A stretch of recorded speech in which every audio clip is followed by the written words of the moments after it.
Let's get started. What is going on? You are watching and, of course, listening to Tags Live, aka Talk About Gay Sex, the live edition, where we're here every Wednesday night on the Crowdcast platform. I am your host, Stevie V, alongside Kodi Marie Stoggett. How the hell you doing, Kodi? Hello, darling. I'm hearing you in surround sound today. This is kind of different for me, but we're doing all right. Okay. We're back in Brooklyn. All right. Welcome back to Brooklyn. And hello, Diego. Hello, Doug. Hello, James. Hi. Thanks for joining us this week. As you know, we had a technical difficulty last week, but we are back and it's fixed. Thank goodness. I may have mentioned this is episode 675. And, you know, if you listen to us on a regular basis, we ask you that you rate and review us wherever you listen to your podcast. So if it's Spotify or if it's Apple Podcasts, I will be reminding you a lot. So go ahead and head over there the next time you listen to us and rate and review us. It helps us do well and has other people find us as well. So we really appreciate that. Well, we got to get into a lot of hot topics. There's so many. And we just wanted to mention that we were really sad to hear that celebrity chef Anne Burrell, who was part of our community, had lost her life yesterday at 55. She was found dead in her house in Brooklyn, of all places, where you're at. And it's so sad. She was only 55 years old. She was somebody that I would see a lot on the Food Network. I was telling you offline that I watch a lot of, my go-to, Diego's is, he watches a lot of home improvements and how did they build these houses. And I'm now watching those as well. But whenever my go-to is the Food Channel or Food Network or anything related to food, I'm always on there. And she was a big staple on there on many series like Bobby Flay and Beat Bobby Flay. She was a judge on there all the time. She was a lot of fun. Aww. She was on The View several times, and it's just a sad loss to the community at large. And our thoughts and prayers. She was just starting a new relationship as well. And our thoughts and prayers go out to her partner and her friends and family. So, very sad loss. Very sad. My mom was telling me about her today. And she showed me her a couple times, but it was hard for me to get my memory jogged. But then you brought it up to me. It all came flooding back. So, sorry. I know. Okay, well, there's a lot of new things coming out, and I just wrote an article for the San Francisco Frameline Film Festival about a new documentary that will premiere tomorrow. If you happen to be in San Francisco, it's called A Body to Live In, and it's the life of BDSM icon Fakir Masafar, who really pushed the boundaries on body modification, piercing. And so it's kind of a hard watch, Kodi, but I watched the whole thing. But he is kind of a leading pioneer in that movement from way back from the 40s when he was just a kid. He was really inspired by circuses, and he lived his life really in this kind of what we didn't know at the time was BDSM. Mm-hmm. And he really became a fixture on pushing boundaries and always looking for a deeper meaning and a spiritual connection to all of the things he put his body through. And we're talking like everything from just putting clothespins in his body to being hung by his skin and all kinds of things like that. So it's really a compelling piece. It's called A Body to Live In. It screens at the San Francisco International LGBTQ plus Film Festival tomorrow, June 19th at 8 p.m., or when this show drops today, June 19th, 8 p.m. at the iconic Roxy Theater, and notable Bay Area artists and cultural figures will be in attendance. So try and check that out if you are there. It's a great thing to do during Pride. You can also read my article, too, and the review of this film. Go to tagspodcast.com, or better yet, go to our Patreon page, where I post all kinds of things up there, including getting over this cold that I have. And I was posting earlier on a remedy that Diego gave me that is a secret recipe to help clear that congestion. But things like my review are up there. Grab a free account. You can go to patreon.com/tags podcast. Or consider grabbing a tier as well, where when you do, you're supporting the show you've come to know and love. So check all of that out. We also want to remind you that Friday is Noah's Ark, the movie, and it's coming out on Paramount Plus. Yeah. And very excited to see all of the characters back in business for this new movie. And our co-host went and saw it. I think he saw it. He met Patrick, the writer-director. Oh, wow. And yeah, he was just telling us. And so I'm excited to see it. So yeah, Teddy Alexis. Me too. I'm so excited. It comes out on Friday in time for, it's a little late for Juneteenth, which is tomorrow. So happy Juneteenth, everybody. So yeah, I can't wait. It's going to be a wonderful time for me. It's going to be, I can't wait. I'm so excited. Another great thing to do during Pride Month. There's so much going on. It's really exciting. I'm so happy. Friday is also the kickoff of summer. So another thing to celebrate. Excited for all of those things. Well, somebody that won't be celebrating is the story we've been talking about all year long, Austin Wolf, who, if you remember, he is currently in prison. Porn star extraordinaire has been in prison for a year now. It's been 1 year, Kodi, since he's been in prison. And finally, he is going to get his day in court. And they are expecting him to plead guilty for serious federal charges involving the possession and distribution of child pornography. And this is according to the U.S. Department of Justice, which would have him serving a minimum of 5 years. That's at least what his side is hoping for, but it could go up to 20 years. And those are just the charges that we know of that he's being charged for. So we won't know. He was supposed to go into court today, but actually it was postponed. They needed a little bit more time to formulate what he's going to say, but he is expected to plead guilty, and at least for the two charges, which is including distributing and having child pornography on his computer. So he's definitely guilty of that, and that is a minimum sentence of 5 years. Of course, I would imagine he's already served 1 year. If you remember, it was 1 year ago that he was put into jail, so I'm sure that will count towards him. He might have been hoping for a shorter sentence. But ultimately, what does this even mean if he's already pleading guilty to these charges? Do you think there's more? And will he have a life after this? I do think that there could possibly potentially be more. There's always more, if you ask me. You just take some digging. Also, you know what, though? I really think that the FBI and whomever is involved in this case, they probably did their due diligence. So I don't know if there's any more. Probably not. I changed my mind that quickly. But I just think it's a long time coming. I think that this is what he deserves. I hope he gets a longer sentence, honestly, because 5 years seems like a short amount of time for something this egregious. So, yeah. Yeah, it really does. So we will be looking, because was the story. He was a cultural icon within our community for so long. Many people looked up to him as not just a porn producer, but somebody that was involved. He was doing many things in terms of, he had Collab Week in Puerto Vallarta that my friend worked with him on that. And, you know, I've met him several times, and it was just a huge blow to all of us. And it's a story we've been following all year long. And so to see him finally have his day in court, it will be, I think justice will be served. More on that to come. Somebody else that has something to say for himself. Tyler Perry, of all people, is being sued for sexual assault. And one of his series called Oval, the Oval Office, I believe, claims that for years he was privy to harassment and more. And Tyler Perry is facing accusations of sexual assault. And it's coming from actor on that long-running show, The Oval, where they're asking for quite a huge sum of money. It's in the millions that this actor, Derek Dixon, is asking for.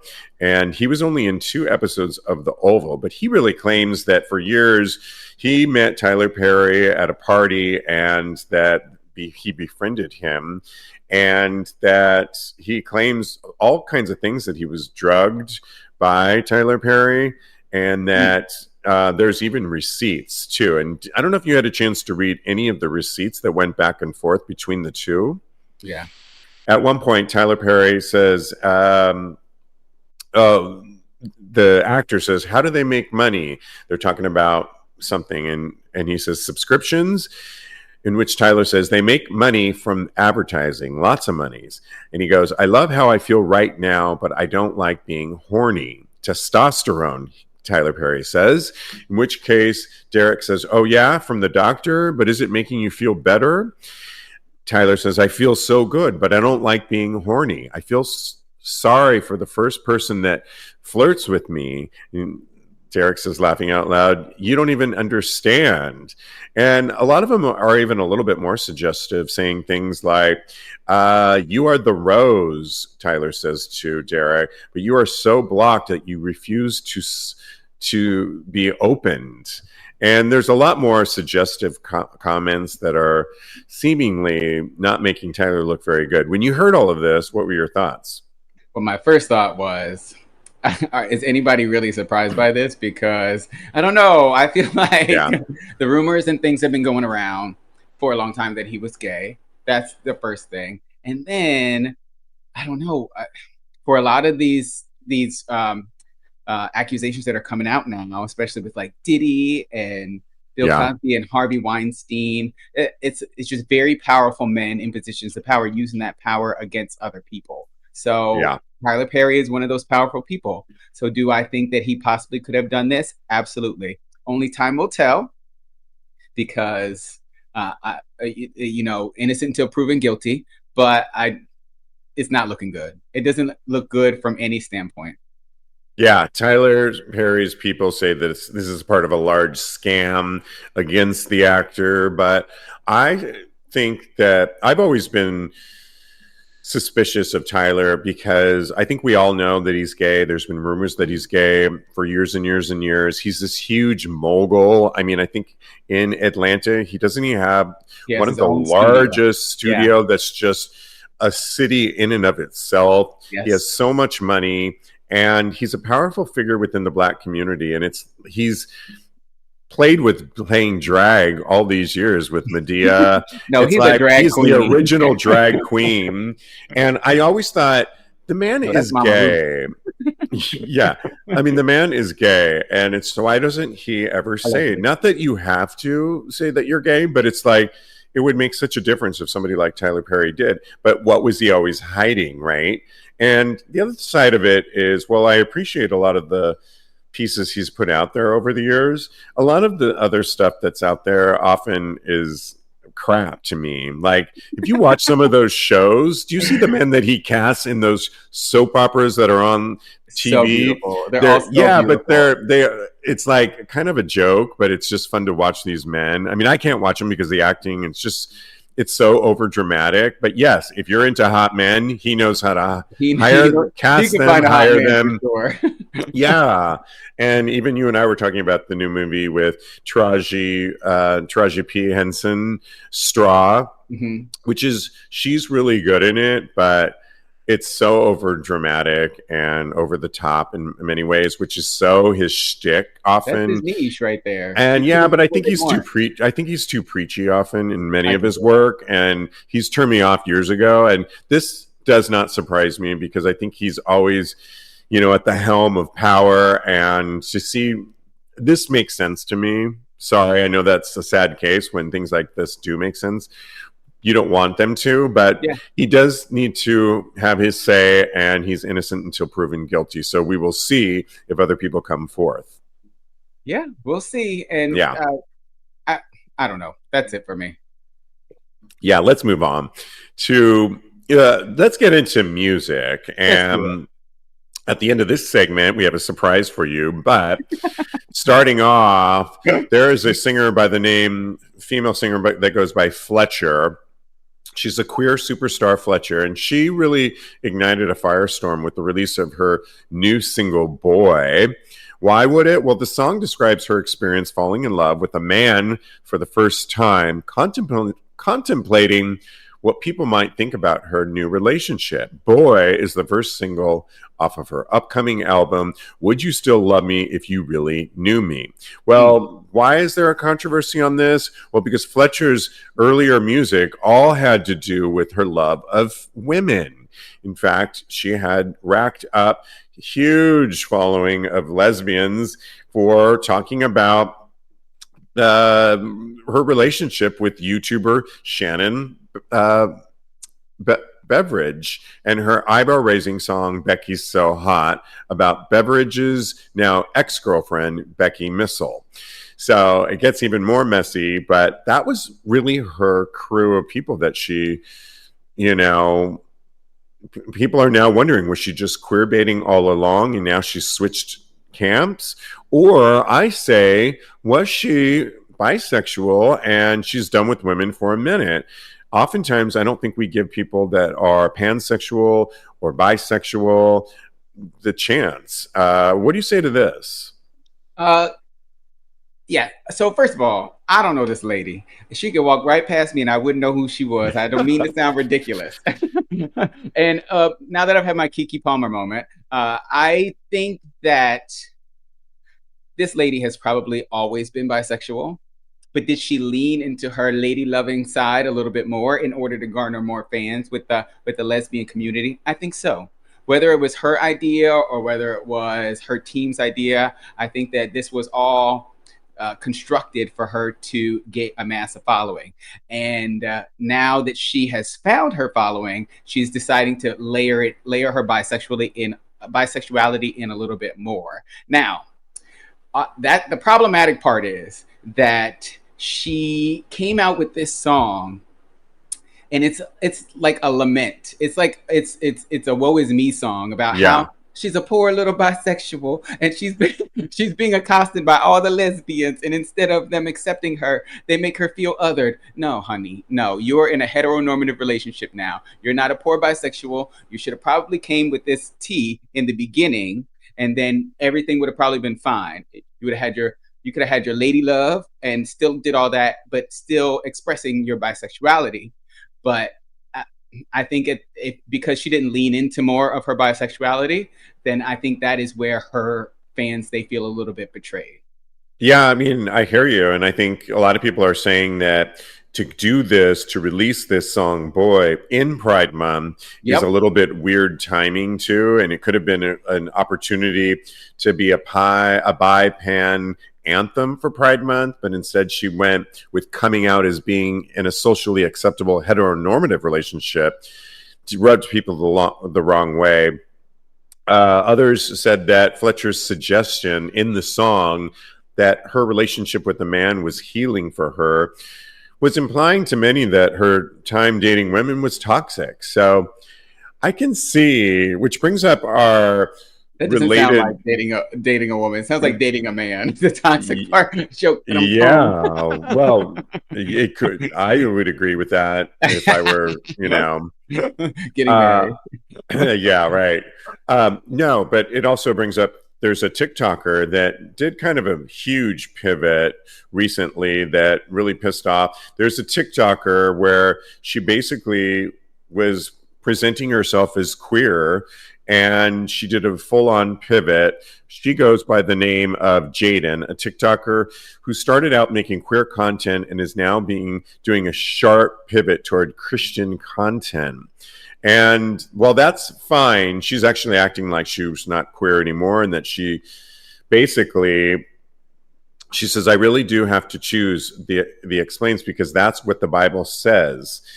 And she claims that since the dream, she's no longer attracted to women. And she's now really only about her Christianity. And that, of course, pissed off a lot of people. Do you understand that? When you have an audience already built into your hemisphere, that all of a sudden you just switch gears like that, how people are not going to necessarily come in your direction. Yeah. Or I love it when they come in my direction. What? Sorry, I'm so struggling tonight. You're so I have fine. to choose my words. Fantastic, darling. Thank you. But you might have to take over a little bit. Okay. Well, So this story really struck me because it took me aback because these are some serious allegations. This person saying God took their gayness away in essence, which is, I think, is complete and utter fallacy. I think it's a fairy tale that she's spinning. But there are so many reasons why she could legitimately think that this could happen, because maybe her sexuality is still in flux. Maybe she was exploring. Maybe she gender sexuality, just like gender, is fluid. So you can't discredit her wanting to have a more heterosexual a relationship. But what I think that Fletcher did not do that this woman did is she completely, for me, what I understand of this, she is trying to completely negate or not take away her gayness, but kind of demean the LGBTQ plus community. So I really think that's problematic. There are so many young gay people out there that are listening to this and thinking that they can pray the gay away, and that's just not going to happen. So at least not for a huge percentage of these people. So I think that she did a really damaging thing, and she really needs to watch herself as far as I'm concerned, because her words actually matter because she has this huge platform. Yeah, and a lot of people should do a little bit more history on when people have done this in the past. I mean, think Donna Summer in the past, when Donna Summer had a huge disco career for years and years and years, and then she leaned into her Christianity, and which was fine, but then she said a comment that was really taken the wrong way, and all of the gay people that really supported and loved her did an about face, and they didn't support her anymore. And it took years and years and years for Donna Summer to come back for, you know, the singer that we all know and love before she passed. And Lauryn Hill comes to mind too, where she was with the Fugees, and she really had this huge career with the Fugees, and then went on her own and had this amazing album. And then she did an about face, and also went kind of a Christian way too. But she wasn't against the gay community, though. I just want to make that clear for everybody. No, but my point more is when you have a following of people that, like, it would almost be like us as hosts, or me with the host of this show, and I often all of a sudden said, you know, the show's now going to be all about Christianity and religion, and people are going to be like, wait, what about the sex? It's like, oh no, I don't believe in sex. I'm now I don't practice sex anymore. I don't have sex anymore. That would be right, but that would be almost like when you have a following, like we have a following, or like this TikToker has a following, or this Fletcher has an audience, and when you build that audience on a certain type of community and you about face it, is my point. I think that you can't expect everybody to come following you along, and you're going to lose a ton of people. That's my point in that. And so, I think if you become a Christian who doesn't do sex anymore, you can just give the show to me and I'll keep it going. Right. But I would have to, but it would be like that, the nerve of me to think, or the audacity for me, of someone like me or Fletcher or this TikToker, to think that, well, why wouldn't people just continue to follow me, is kind of like egocentric. And wow. I mean, people followed you for a certain reason. Yes, they liked you, but they also liked you for a certain reason on what your content was all about. And for you to change that content is not going to be welcomed by a lot of people. Sorry. Look at history. All you got to do is look at I named a couple, but there's many that have gone down that route, and it did not work. Yeah, totally. This might be I was going to say, since we were talking about releasing music in Pride Month, guess who's coming out with a new single June 27th? It's your boy, it's me. So stay tuned for that. Look out for I Don't Want to Fight, a new single by Kodi Maurice Doggett. I want to have like maybe a little listening party one day, maybe on the Patreon, something like that. So stay tuned. We're going to work some things out. And yeah, I'm really excited. I sent you the album artwork. We tried to get it on this platform. Didn't quite work out, but you will definitely be able to see it soon. It's very sexy. You know how I like Can I post it on our Patreon for later tonight? Of course you can. Yes, 100%. Oh, the cover art is awesome. It's so sexy and hot. I love it. So be sure and visit patreon.com/tags podcast, and you'll get an exclusive peek of the artwork of Kodi Maurice's brand new single, I Don't Want to Fight, coming out at the end of this month in time for Pride. Snaps in time for Pride, June 27th. It's a Friday. I love it. It's a Friday. That's great. That's right. Perfect. Pride weekend. I love that's right. it. In New York City, that's right. It's Pride weekend in New York City. And San Francisco, too. So, yeah. That's the right time. Yes. You know what? I might have had that in my brain. So, yes. I love it. Okay.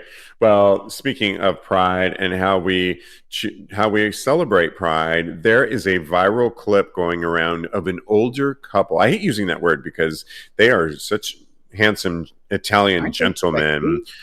Very sexy gentlemen of a certain age, showing that love is still there and we celebrate Pride in many ways. It actually comes, there's two Italian actors, Francesco Lantoni and Patrizia Rispo, in a short film that they made. They're actually straight men, but this is part of a short film that came out a few years ago that is the clip of that we'll describe in just a second, shows this lovely couple going up a really large escalator, and who's coming down the escalator is a huge group of LGBTQ young people, gaggle, who are waving the flag and shouting, and it's gay pride currently.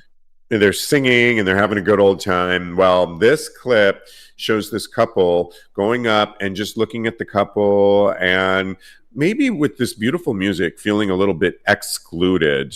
They are just side by side and they're not saying anything to each other until one of them reaches down and after seeing the gaggle of LGBTQ people having fun, grabs the other one's hand below. And it's a beautiful moment of affection, in which at the end, as they're about to get off of the escalator, the other man leans over and gives a passionate kiss, in which case the gaggle of LGBTQ people that were screaming and hollering for Pride see it and are shouting yay in celebration of that beautiful moment, which really has a larger messaging of don't forget about your elder LGBTQ community, and everybody gets to celebrate Pride. And I don't know why this resonated so much and why it's gone viral. I feel like there's a theme this year to not forget about our elder populations. Mm-hmm. I was watching a show, I was telling you in our meeting, I love Eva Longoria, and she has a show called Searching for Spain. And it is set in Spain, and it's all about food and she goes to different. And I love anything to do with food. I'm like obsessed with food and food, and I love. I was like, how many times has he said food this episode? Yeah, and Diego and I are cooking all the time, and recipes from Diego, Food Network. We have been cooking every night for the last 2 weeks. Where is my invite for dinner? Okay, that one Monday. But in one episode, she is in Madrid, and it is a beautiful episode because she goes to Pride in Madrid, but she also visits an older couple, and they make brunch for her, and they started an organization about our elder populations and not to forget about them. They have their own moment in this episode, and it's really beautiful. And so I don't know, why do you think these clips and these stories are becoming so viral right now about do not forget about our elder populations when it comes to Pride? Well, I think that, because we're getting older and we're like the generation after the AIDS epidemic. So before when all the gays, they were in the closet before, and then the AIDS epidemic, when people were starting to come out, that all hit. So our elder generation kind of got decimated. So there weren't that many. But now people are getting older, gay men and lesbians and non-gender conforming people, everybody under the spectrum, everybody's getting a little bit older. So it's more relatable. There's more people that are in our not elderly, a little bit older, of a certain age community. Of a certain age.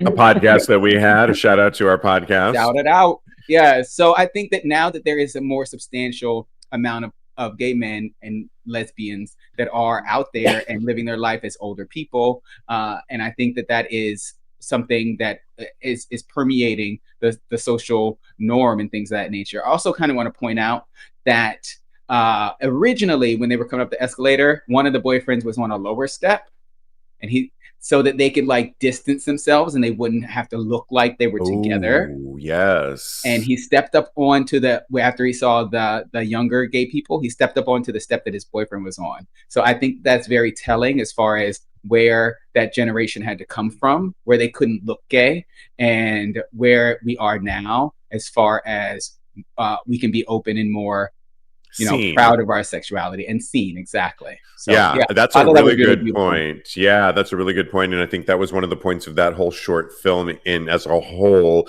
which, by the way, you can watch on YouTube. The whole short film is available now to watch, and we encourage you to check it out. I'll post it on our Patreon page.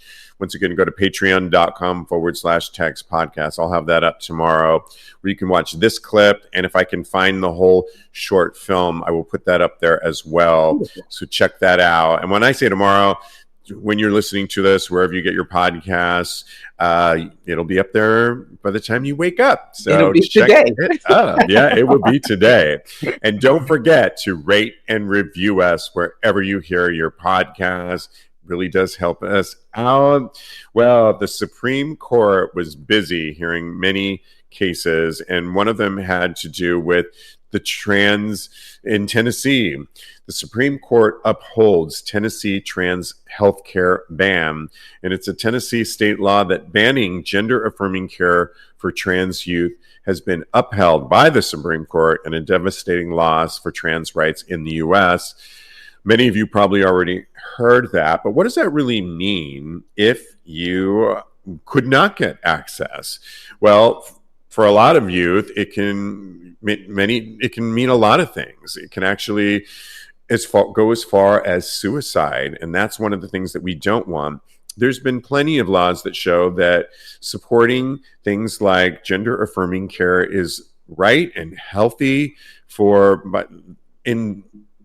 put on by parents and children, and it's saving lives. So if you can't access care, there's a really good article that talks about how you can go, obviously, if you have the money, to neighboring states, but you can also find communities online as well, that if it's too expensive, there's all kinds of support groups that you can find online right now. There's parents that are really helping teens out in various sectors, and it's at least directing you in the right path. But when you hear that, they're banning this is just really targeting the trans community once again in such an insidious way. Yeah, it's really sad, especially because this is care that would save so many lives, and it's just ridiculous that they're getting rid of it. Well, they are limiting it because they haven't gotten rid of it just yet. I know somebody personally that when they were younger, probably like 16-ish, I want to say, they started hormone blockers. Okay. And not necessarily because they wanted to transition, but because they felt, I guess, more androgynous. I would have to pick their brain again. I asked them all about this when maybe like 2 or 3 years ago, but I'm getting older. The memory is getting shorter. But I think that they are more comfortable being more androgynous. And they say that because of the hormone blockers, that really saved their lives. Yeah. And they would never change anything about that. So yeah, it's something that really is out there helping all kinds of people. And straight people get to do it. Straight people get boob jobs. They are on Viagra. They are taking hormone replacement therapy. This is gender affirming care. So what is wrong with a person of trans experience having this gender affirming care? There's nothing wrong with it. It's just because there's a lot more of them than there are of us. So they think that who they are and what they have to say is more important than who we are and what we have to say. Yeah, and I always thought the right was about less government. This is total government on our own personal bodies, and the decision between a parent and a child to make on their own, not to have government say what you can and cannot do. And at the heart of that, it just goes against, it's just really that they are really It's that right wing that is really trying to deteriorate anything to do with the trans. We won't let it happen, of course, and we will find ways because we are savvier than they will ever be. So snaps to us. Yeah, and you know what? This goes against everything, and I hate to harp on this because I know we got to keep it moving. But like, this goes against everything that science has to say and medicine has to say. Yeah, so right. What reason do you have not to believe in science and medicine? It's for me. There's only one answer, and I'll let y'all come to your own conclusion. Yeah. Well, unfortunately, that side doesn't seem to ever believe in science, and they're a little backwards. Yeah. We know better, and we will continue to report on this. But so Pride happened in Wilton Manors in Fort Lauderdale recently. And sadly, there was somebody that tried to get into the Pride parade, the Saturday night Stonewall Pride Festival, with a gun. It was 31-year-old Michael Monaghay decided to enter the stage with a Glock 9mm clipped to his waistband and 2 fully loaded magazines, which is crazy. Fortunately, what's going on in Florida? I don't get it. I know. Law enforcement, thank God, there was metal detectors that you had to go through, which is really smart on their part to have this at the Pride Festival, and detected it right away and were able to arrest him. Good. But he was up to no good with that. He's definitely up to no good. Yeah. With parades happening just last week, and they will continue to happen, and marches, of course, for what's going on with ICE and against our presidency, and with Pride happening all around the world. This is a little bit of alarm to see that, but I'm really happy in this kind of festival that Wilton Manor had these securities and were able to get them right away. What do you say to this? And does it make you want to avoid these kinds of festivals? No, it does not. I think that this is...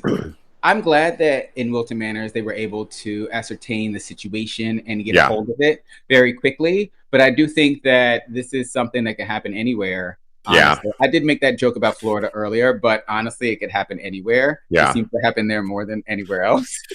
Okay. But good on Wilton Manor authorities for having the wherewithal to have this security and to find it and.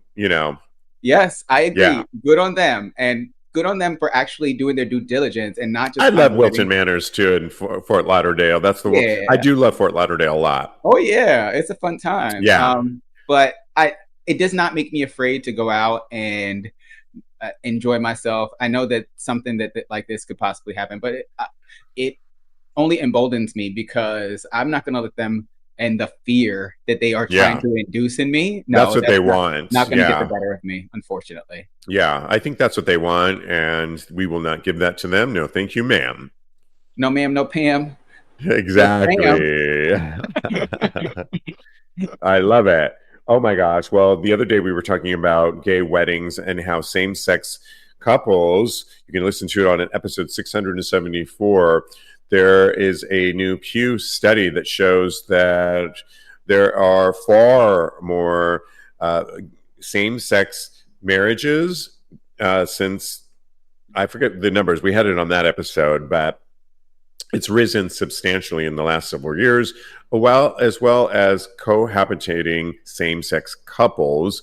Well, now there's a new study because it is the 10-year anniversary when same-sex marriage became legal. 2015, you all remember? And what has happened over that time period? Well, gay weddings have boosted state and local economies by, get this, Kodi, $6 billion since marriage equality. And what does that really even mean? Well, it means that we've employed a lot of people because the average wedding is $8,546 spent per wedding, where couples have spent approximately $4.9 billion on their celebrations, with an estimated 22.2 million guests in attendance. Among them, 7.6 million guests traveled from out of state, generating an additional economic boost of nearly $1 billion over the past 10 years. And this is huge. Yeah. Money that we are contributing to the country, Kodi. And with the threat of Ogerfeld and the Ogerfeld case being overturned, because there's talk that we might want to overturn, not we, but the Supreme Court could hear this case. We are really helping our economy out. And I know I'm planning my wedding this year, and it ain't cheap. We are going to try and keep it. It ain't cheap. I'm working out some deals and trying to keep it on a certain spectrum. And I know Diego wants it on a certain cost as well. But you were too fabulous. Yeah. I could see how, $8,000 is really on the low end for some of the weddings that I've seen. Yeah. But we are contributing. If they get rid of this, we are helping the economy out. They would be real fools. And I don't know if they understand that they're shooting themselves in the foot, but yeah. Hopefully before it happens, they will come to see that. And hopefully that, because, I always say money is a big motivator for people. So studies like this are only going to help our cause, because they're going to see that how much money we are spending. We have so much disposable income as gay people, because generally speaking, we don't have any kids. But I think that this is going to show the world at large, and hopefully so many. That's giving people a lot of credit, though. Yeah, right. Even as I was saying it, I was kind of like, they don't care. They do not care. Yeah. They're still going to try and get rid of it. But, hopefully the numbers guys will talk some sense into them. So we'll see. Yeah. 9 states have recently introduced resolutions asking the Supreme Court to reconsider Ogerfeld, citing state constitutional amendments banning marriage between same-sex couples that were nullified. So, we talk about this on the show all the time with abortion being overturned. It's not really out of the perimeter that it could go to the Supreme Court. But, those that are already married, and that's why there's a push to get a lot of couples married before any of this happens, like 2015, before 2015, is because you're about to make me cry. Once you're grandfathered in, but I don't know. We'll continue to talk about this, and it's not ruining my parade, my wedding this year. You'll be grandfathered. Yeah, I'll be grandfathered in. Yeah, exactly. All right. Well, we have to give some advice here. And this one comes from AI. And this one struck a chord because there was a recent story that I was watching on a real life. It was a guy was basically fell in love with his AI bot. And he's married, has a kid, and even asked the question, would you marry me? And even though he's married already, the wife was not mad at this story, because essentially she said that she's busy all day. She has one of those jobs that are really crazy, and he talks a lot, and he uses this AI bot he likes to talk a lot about politics, and it's really his ear, and it's really saved her a lot of time to have to sit there and listen to things that she doesn't want to. She has a very stressful job. They've got a 2-year-old, and she's not mad at his relationship with this AI bot. Well, jump to a recent Redditor that asked the question, AI affection, video messages, a healthy stopgap, or a toxic crush? Here's what they said. I think I'm a catch, but I admit I'm an odd duck. Being on the spectrum, I don't always have the same level of tact as most. I'm 36 and never had a serious relationship. I feel the clock ticking. One particularly lonely night, I decided to mess around with the new Google Veo 3 AI models and, made a video that I would absolutely love to receive. Someone who clearly loves and misses me, someone who I could easily see myself loving. Yes, as far as simple fantasy allows. After it generated, when I saw the way he looked at me through the lens, what he said to me that I chose, I was surprised by how much I felt. I've not been lucky in love, fuck knows why, just getting this short fantasy message from quote unquote my man. Oh wow, saying that was bizarre. felt simultaneously great and deeply taunting. I really don't know how to get from here to there. Yes, it's a fantasy, and real life relationships are way more nuanced, but this video felt so pure, something I wasn't sure I'd ever see. Is this visualization and taking in the story that I told of this other story, fake it, make it style? Or is this destined to make me more melancholy? Anyone else tried this? What are your thoughts on this? Because I think the easy answer, if we had this conversation, Kodi, a year ago, yeah, I feel like many of us would be like, absolutely no, this is crazy talk. Nothing beats a person. But now that we know a little bit more about AI and how it's a tool, hearing how this Redditor really talked about logically about how he understands the fantasy, but it really helped him out at a time when he's not meeting somebody. Hearing the story I told prior to the Redditor about a real life couple where the wife isn't mad, but it's simply alleviating her time to have to hear endless stories of him yatter about politics because she doesn't have the time. What do you say now, a year after, hearing how this could actually be a tool for some people? I have to say that was a good pitch. You did a great job with that. Thank you. That's what I have to say. All right. But I wasn't convinced. I'm not buying the timeshare. I'm not buying the new car. I'm not buying any of those things. I'm not buying it because for the lady that doesn't have time for her significant other. Well, just for certain no, Mama, things. No, I don't agree. I'm sorry. I do not agree. I was with somebody for a very long time that liked to talk and liked to break things down, complain. And I always made time to hear what they had to say because I love them. So yeah. I think that's what you do for people that you love. No, I'm not going to say that. Say it. No, I can't. I'll tell you offline. But I do think that when you are in love with somebody, you support them in that way. And I think that by her pawning him off to the AI is going to kind of dissolve or dilute their connection. Personally speaking, I don't know this lady from the Tomcat. Anywho, but on this guy who is very lonely and is using the AI as his AI boyfriend, I don't think that that's a good decision either. If he were capable of just letting it be this and that's it, I think that it would be okay. But I don't think he's capable of that. I think that he's on a very slippery slope. I was going to say of letting this be his crutch as far as romantic interactions are concerned. And I think that that's a very empty place for him to be. It's not going to be fulfilling at the end of the day. And it's a robot. It's not alive. I'm sorry, y'all. Yeah. I mean, I have to agree with you. I made a really good pitch. You did. It was great. I was like this close to buying it, girl. Yeah, I do agree with myself that I did do that. But I do agree with you as well that it's a slippery slope. And I've talked to a lot of people on where AI is going. Not a lot of people, but my sister, she works in tech.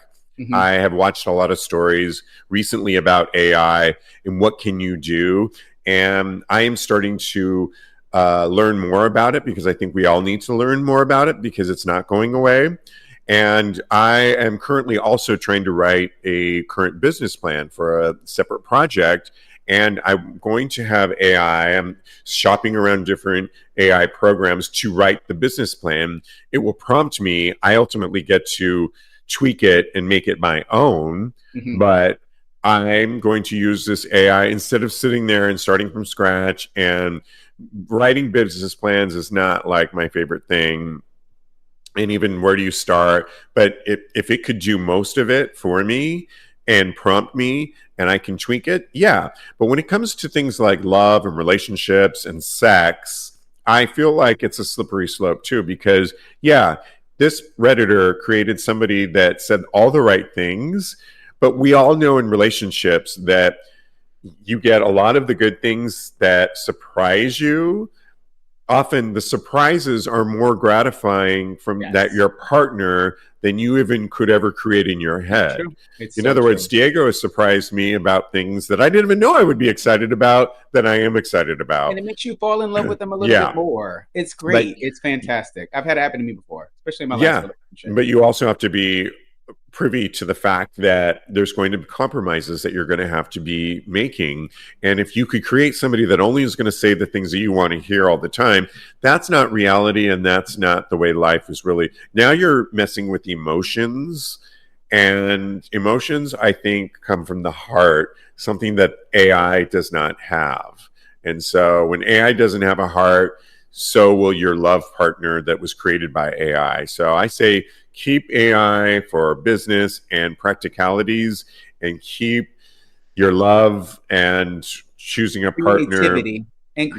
Because like I was going to say, you're doing all those things with AI. I'm letting AI write out a release schedule for my single. I'm letting AI help me build a shot list for a music video I want to shoot. That's what it's a tool. It's not a person. It's not a creative mind. It shouldn't be used to make art or give you affection or love. That's my thoughts at the end of the day.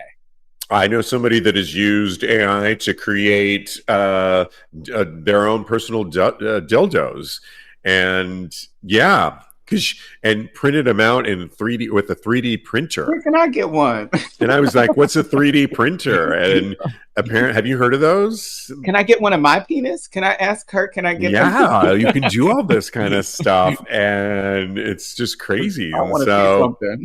Yeah, I know. So it's really exciting, all of the things that you can do with AI, and there's a whole new meaning to fuck yourself. Yeah, and I encourage everyone to explore it for your whatever it is you're into. But maybe, I don't know, if you're somebody that is needing somebody to talk to, get out there and find people. There's people that will talk to you, and cultivate a community. And they're out there. I think we have time for one more here, and it was the one that I wanted to definitely include you in. It comes from Reddit, and I can't wait for this. Feel like you could help answer this right away. Tips for my first slutty era. Oh, this is not my first one, though. It's not your first, but my third one. Right. They said I'm already on prep, so I like the fact that they're on prep. Yes. They say that they're 30, and I just managed to leave my 8-year relationship that wasn't working. There was codependency and so on and so forth. They're aware of STDs, but like they said, they're on PrEP. So it sounds like they're aware of what's going on. I really need to be out there dating and getting all the spontaneous sex I've been craving my whole life. Any tips for me you wish you could have told yourself when you were in my shoes? Tips for keeping your body safe, staving off heartbreak, not causing others too much heartbreak.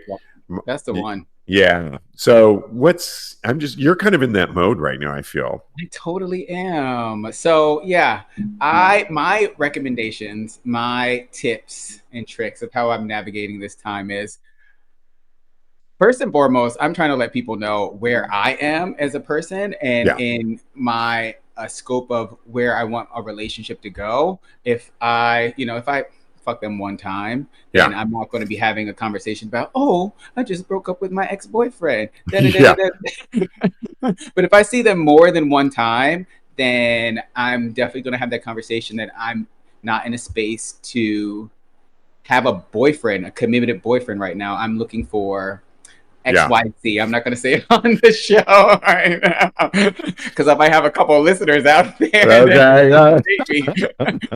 I'm willing to go on dates. I'm willing to see, have that kind of connection to see. But you're keeping it light and bright. But I'm keeping it light, and I am not necessarily beholden to anybody as far as romantic concerns are. That's really healthy of you right now, and I spent a lot of time with you, and I know that it took a minute to get to even wanting for you to have your slutty fun phase, but you are in it, and I think that's healthy. But I think you're also really committed to, no, I just need to keep everything light right now. Because I even talked to you about it with somebody. Yeah. So I think that as far as I'm concerned, and also take a mental check of why you are doing what you're doing. Make sure that it's not for out of depression, even though in moderation, I feel like it could be okay. It could help alleviate some things, but make sure you're talking to a therapist, working through these things, and making sure that you are out there enjoying the sex and you're not doing it just for XYZ, for depression. Right. So, yeah. Go ahead. What do you have to say about this before we move on to thirst trap? So I have to say that I agree that basically, take your time with this kind of stuff, but having your slutty face can be so fun. It is. And enjoy it. And if you're already asking the questions like this person is doing, and you're on, from a safety standpoint, on things like PrEP, and about Doxy PEP, and you're getting checked regularly, have fun. We were talking about dark rooms on episode 674. Sure. Explore those things. Explore a lot of this stuff. Don't let any of this stuff get behind you. Enjoy yourself. Have fun. It's sexuality. It's what we do. And now is the time to explore that. But keep that mental checklist like you talk about always in close proximity. So, because it can come up and it can bring up stuff. So, yeah. Cool. So, yeah. All right. Well, we've come to our final segment that we love on the show, produced by Straight Up Gay Porn. And they asked the question, out of these 13 gay porn stars, who took the best photo of the week? And it's our job on a typically audio podcast to vividly describe why. There's a few on here that I was really intrigued by.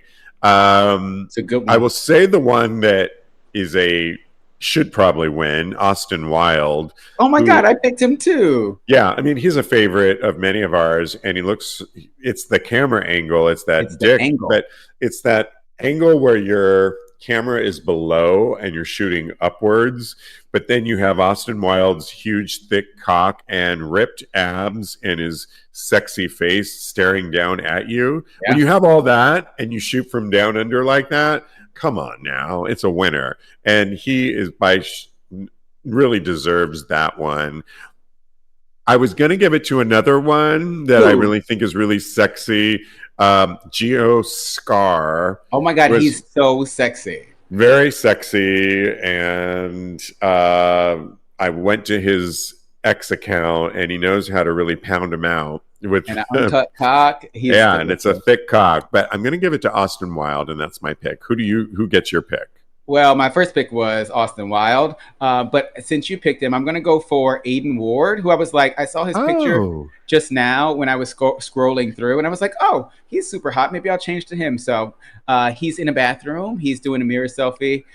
He's super cute. He's got dark hair. I like a big nose. He's got a big nose. I don't know if that's a trigger for him, but he's shirtless. I'm sorry if it is, sir. And he's got his cock out. He's got on his pants and his underwear, and he just got him pulled down a little bit, and his cock is popping out. And yeah, it's a really cute picture. He's an adorable man. So, and he takes a mean dick. So that's what I love in a man.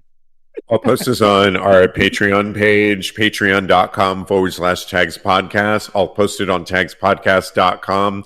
James, watching us live, says Ricky Donovan for me. Doug says Trevor Harris. James says I picked Austin too. And for reference, Austin Connor is getting the most votes right now. And since we have a couple seconds, Austin Connor, he's a very pretty white boy, right? Looks very militaristic. Oh, it's Aussie Connor. He's Australian. Aussie Connor. Aussie Connor. Thank you. Yeah. Yeah, I went to his Twitter and I wasn't really impressed. I'm sorry to these people. This picture is really great. Yeah, that picture is great. But I went to his Twitter and I wasn't gagging. I would probably gag on that huge dick he's got, but well, you'll I'm not gagging at any of his content. Well, we have to go, but you can gag on Kodi's new artwork coming out soon. Go to @Mr. Maurice on Blue Sky and on Instagram @Mr. Maurice. Follow me on the gram. I am _Steve V. Go to my X and Blue Sky @Tags Podcast. And I think that's it. In the meantime, continue having hot gay sex. Thanks, everybody. Thank you, everyone.